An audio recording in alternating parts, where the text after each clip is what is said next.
Bonjour à toutes et à tous, bienvenue sur la chaîne. Merci d'être encore une fois au rendez-vous pour cette nouvelle analyse géopolitique. Aujourd'hui, on plonge ensemble au cœur d'une affaire brûlante qui touche directement la sécurité de l'Algérie. Restez bien avec moi, ça va être passionnant. Une onde de choc secoue discrètement le continent africain. L'Algérie, puissance militaire montante, vient de franchir un seuil stratégique majeur. Elle annonce l'exportation du drone de combat Fajr 700, un appareil sophistiqué, jusqu'alors réservé à ses propres forces armées. Pour la première fois, un pays d'Afrique du Nord se positionne non seulement comme utilisateur, mais comme exportateur de technologies militaires avancées, en particulier dans un domaine aussi sensible que les drones armés. Une première historique, mais aussi un tournant géopolitique. Ce développement intervient dans un climat continental de plus en plus instable.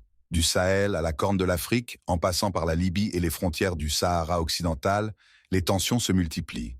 Groupes armés, interventions étrangères, contrebande transfrontalière et lutte contre le terrorisme créent une demande croissante pour des technologies de surveillance, de reconnaissance et d'intervention rapide. Dans cette configuration, le drone devient l'arme parfaite, discret, létal et économiquement redoutable. Or, jusqu'ici, l'Afrique était essentiellement un marché passif, dépendant des exportations turques, israéliennes, chinoises ou occidentales. L'Algérie bouscule cette hiérarchie en mettant sur le marché un drone conçu en partenariat avec l'Iran, mais adapté localement à ses besoins. Cette évolution pourrait redéfinir l'équilibre militaire régional. En se dotant d'une capacité de production et d'exportation, Alger annonce un changement d'échelle. Il ne s'agit plus seulement de défendre ses frontières, mais de devenir un fournisseur stratégique pour les alliés africains, en particulier ceux de l'AES. Le symbole est puissant. L'Algérie n'entend plus rester spectatrice d'un ordre sécuritaire imposé de l'extérieur. Elle veut désormais modeler l'architecture militaire du continent. Et le drone Fajr 700, par sa portée, son autonomie et sa précision, pourrait bien être l'outil qui inaugure cette nouvelle ère militaire africaine. Une ère où les lignes d'approvisionnement, d'influence et de dissuasion ne sont plus définies à Paris, Washington ou Tel Aviv, mais à Alger. Le Fajr 700 n'est pas un simple drone de surveillance. Il s'agit d'un véritable appareil de guerre conçu pour le renseignement, la frappe de précision et la domination aérienne à moyenne altitude. Fruit d'une coopération technique entre l'Algérie et l'Iran, ce drone affiche des caractéristiques qui le placent directement dans la cour des grands, aux côtés de modèles célèbres comme le Bayraktar TB2 turc ou le Mohajer 6 iranien. Tout commence par sa portée opérationnelle. Le Fajr 700 peut couvrir jusqu'à 2000 km en mission de reconnaissance, ce qui lui permet de survoler une vaste zone d'intérêt stratégique, du Sahara jusqu'aux côtes méditerranéennes. Son autonomie de vol impressionne également. Avec une endurance de près de 24 heures sans interruption, il peut mener des opérations de veille prolongée sans nécessité de retour fréquent à la base. Mais ce n'est pas tout. Le Fajr 700 est équipé de capteurs optiques de haute définition, de systèmes infrarouges pour les opérations de nuit, ainsi que d'un radar de suivi de cibles intégré, ce qui lui confère une capacité de détection et d'engagement extrêmement précise. Grâce à ces systèmes, il peut repérer des cibles humaines, des véhicules ou des installations ennemies à grande distance, même dans des conditions météorologiques difficiles. Côté armement, le drone n'a rien à envier aux modèles occidentaux. Il peut être équipé de missiles guidés air-sol, de bombes planantes de précision, et même de charges à fragmentation pour des frappes ciblées. Son rayon d'attaque, combiné à sa faible signature radar, le rend redoutable dans des zones à haute densité ennemie. Comparé au Bayraktar TB2, le Fajr 700 se montre plus discret, mais également plus lourdement armé. Face au Mohajer 6, il gagne en autonomie et en portée d'action. Là où les drones turcs brillent par leur capacité d'intégration dans des systèmes OTAN, le Fajr 700 offre une flexibilité d'utilisation plus indépendante, ce qui en fait un choix privilégié pour les pays ne souhaitant pas dépendre des chaînes logistiques occidentales. Enfin, le drone dispose d'un système de commandement à distance sécurisé, via satellite ou liaison radio, permettant un contrôle depuis des centres opérationnels très éloignés du théâtre d'action. Cela offre à l'Algérie et à ses futurs clients une profondeur stratégique inédite, jusqu'alors réservée aux grandes puissances.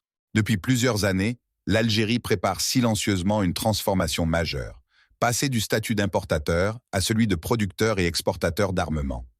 L'annonce de l'exportation du drone Fajr 700 n'est pas un coup isolé, mais l'aboutissement d'un virage stratégique entamé depuis la dernière décennie.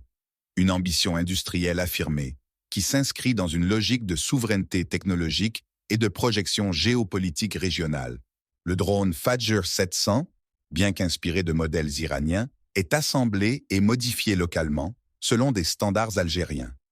Plusieurs sources militaires affirment qu'Alger a obtenu les droits de fabrication sous licence auprès de Téhéran, dans le cadre d'un accord militaire plus large incluant la formation technique, le transfert de savoir-faire et l'adaptation du drone aux besoins spécifiques du théâtre africain. Cette coopération technologique permet à l'Algérie de contourner les restrictions imposées par les fournisseurs occidentaux ou même russes. L'Algérie ne s'est pas contentée de l'assemblage. Elle a investi dans des unités de production militaire, notamment dans le sud du pays, à proximité de Lagouat, ainsi qu'à Blida et Sidi Bel Abbès. Ces sites industriels sont stratégiquement situés pour la logistique, la sécurité et la formation des ingénieurs. On y assemble non seulement des drones, mais aussi des blindés, des véhicules tactiques et potentiellement, à terme, des composants électroniques dédiés à l'armement. Cette montée en puissance vise un objectif clair: faire de l'Algérie le centre africain de production et de distribution d'armes autonomes. Avec la demande croissante des États sahéliens confrontés à des insurrections armées et à des menaces transfrontalières, Alger espère capter un marché continental en plein essor, jusque-là dominé par la Turquie, Israël ou la Chine. L'exportation du Fajr 700 marque donc une affirmation de puissance industrielle. L'Algérie entend désormais se positionner comme un fournisseur stratégique pour ses alliés africains, notamment au sein de l'AES, mais aussi pour des États neutres en quête d'équipements efficaces et abordables. Pour Alger, c'est une nouvelle frontière, celle où l'industrie devient un levier d'influence militaire et diplomatique. L'Algérie ne s'est pas tournée vers l'exportation de drones par hasard. Elle cible un marché en pleine mutation. L'Afrique devient rapidement un terrain de croissance majeur pour les technologies militaires, en particulier les drones. Le continent, marqué par une multiplication de foyers de tension, cherche des solutions modernes, autonomes et moins coûteuses que les armements conventionnels fournis par l'Occident. Le drone s'impose comme l'outil parfait dans ce contexte. Des pays comme le Mali, le Niger, le Burkina Faso, la Libye, le Tchad ou encore l'Éthiopie font face à des menaces hybrides: rébellions armées, groupes terroristes transnationaux, trafic en tout genre, ingérences étrangères. Dans ce climat instable, les gouvernements cherchent à surveiller leur territoire, frapper sans exposer leurs troupes et dissuader leurs adversaires. Les drones répondent à ces besoins de manière efficace, rapide et stratégique. Jusqu'à présent, le marché africain était principalement dominé par les drones turcs, Bayraktar, chinois, CH-4, et israéliens, Héron, Arop. Ces drones, bien que performants, sont souvent accompagnés de contraintes diplomatiques, de contrats rigides ou de dépendances logistiques. L'Algérie entre dans ce jeu avec un atout: une proximité géographique, culturelle et politique avec nombre de ses voisins africains, en particulier les membres de l'AES, qui rejettent de plus en plus les anciennes puissances coloniales. Le drone Fajr 700 est donc pensé comme un outil de souveraineté africaine, offert par un pays du continent à ses alliés. Il symbolise une rupture avec la logique de dépendance technologique et une volonté de développer un axe militaire sud-sud. En se positionnant comme un fournisseur fiable, l'Algérie capte non seulement un marché en croissance, mais affirme aussi sa place centrale dans l'architecture sécuritaire africaine. D'autant plus que les États africains, confrontés à des urgences sécuritaires, mais disposant de budgets militaires contraints, recherchent des solutions efficaces à moindre coût. Le Fajr 700 se positionne exactement à l'intersection de ces deux impératifs: accessibilité et efficacité. L'annonce de l'exportation du drone Fajr 700 par l'Algérie n'a pas tardé à faire réagir plusieurs capitales, tant en Afrique du Nord qu'en Europe et au Moyen-Orient. Derrière l'innovation technologique se cache une redistribution des équilibres militaires, et certains acteurs y voient une menace directe à leurs intérêts stratégiques sur le continent. En premier lieu, le Maroc observe avec inquiétude cette montée en puissance de son voisin algérien.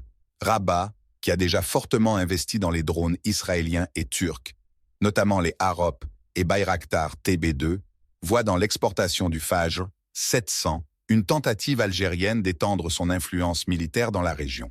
Cela s'ajoute à la rivalité persistante sur le Sahara occidental, où les deux pays s'affrontent par procuration. Pour le Maroc, cette évolution accentue le besoin de se renforcer, notamment par un rapprochement plus étroit avec Israël. La France, quant à elle, regarde cette dynamique avec prudence. Historiquement influente en Afrique francophone, Paris voit dans la percée militaire algérienne une érosion de son poids traditionnel, déjà affaibli par les coups d'État successifs au Sahel et l'expulsion de ses troupes. L'émergence d'un acteur local capable de fournir des armements modernes pourrait affaiblir encore davantage la présence militaire et diplomatique française dans la région. Du côté des États-Unis, le dossier est suivi avec attention. Washington, bien que distant dans les ventes de drones à l'Afrique pour des raisons de contrôle technologique, ne voit pas d'un bon œil l'entrée en scène de matériel lié à l'Iran via l'Algérie. Le risque évoqué, une prolifération incontrôlée de technologies sensibles, potentiellement exploitables par des groupes non étatiques ou hostiles à l'Occident. Enfin, Israël se méfie de tout développement lié à l'Iran. Si le Fajr 700 est bien une adaptation d'un drone iranien, Tel Aviv y voit une extension indirecte de l'influence militaire iranienne sur le continent africain, notamment dans des zones proches des intérêts israéliens en mer Rouge ou dans la Corne de l'Afrique. Ce développement pourrait donc provoquer une intensification de la guerre technologique par procuration entre Israël et l'axe Iran-Algérie. Dans ce contexte, l'Algérie se retrouve au centre d'un jeu diplomatique à plusieurs couches, où chaque exportation du Fajr 700 pourrait être interprétée comme un message stratégique adressé à ses concurrents. L'exportation du drone Fajr 700 par l'Algérie n'est pas un simple acte commercial, c'est une déclaration stratégique. En plaçant une technologie militaire avancée entre les mains de ses alliés, Alger cherche à redessiner les rapports de force en Afrique du Nord et au Sahel, là où se joue aujourd'hui une partie cruciale du destin géopolitique africain. Dans l'immédiat, le principal effet est le renforcement du leadership militaire algérien. Déjà considérée comme l'une des armées les plus puissantes du continent, l'Algérie ajoute à son arsenal une capacité d'influence active en fournissant aux États de l'AES, Mali, Burkina Faso, Niger, des moyens de surveillance et d'attaque autonomes. Ce rôle de fournisseur stratégique vient consolider un axe de coopération sécuritaire qui s'était renforcé depuis les ruptures diplomatiques de ces pays avec la France. Au Niger, ce drone pourrait servir à surveiller les frontières instables avec le Nigeria et la Libye, et à dissuader toute intrusion étrangère non souhaitée. Au Mali, il deviendrait un outil décisif dans la lutte contre les groupes armés du Nord, tout en réduisant la dépendance aux appuis aériens russes. Pour le Burkina Faso, il permettrait un quadrillage aérien de régions entières soumises à des incursions djihadistes, avec une autonomie d'action sans précédent. Mais au-delà du plan strictement militaire, c'est une réorientation stratégique du continent qui est à l'œuvre. En créant un marché africain de la défense sans passer par les circuits occidentaux ou chinois, l'Algérie redéfinit les centres de gravité de la puissance régionale. Elle s'impose non seulement comme force dissuasive, mais aussi comme acteur incontournable dans la définition des politiques sécuritaires africaines. Dans le Maghreb, ce changement pourrait aussi réactiver les tensions avec le Maroc, qui pourrait accélérer ses propres acquisitions ou renforcer son alliance stratégique avec Israël. En Libye, la circulation de drones de type Fajr 700 entre les mains de groupes alliés à Alger pourrait modifier l'équilibre fragile entre factions rivales. L'exportation de drones n'est donc pas une simple question d'armement. C'est une projection de puissance, une stratégie de repositionnement continental et une tentative d'imposer une nouvelle architecture sécuritaire construite par des Africains pour des Africains. Si l'exportation du drone Fajr 700 est présentée par Alger comme une victoire stratégique et industrielle, elle suscite aussi des interrogations profondes au sein du pays. Derrière la façade triomphante, des voix s'élèvent pour dénoncer les risques politiques, économiques et sociaux liés à cette militarisation croissante de l'État. Merci d'avoir suivi cette vidéo jusqu'au bout. Si elle vous a plu, n'hésitez pas à laisser un like. Ça aide vraiment la chaîne à grandir. Pensez aussi à vous abonner pour ne rien manquer de nos prochaines analyses. Et surtout, partagez cette vidéo avec vos proches pour faire circuler l'information. Vos commentaires sont les bienvenus, alors dites-moi ce que vous en pensez juste en dessous. À très vite.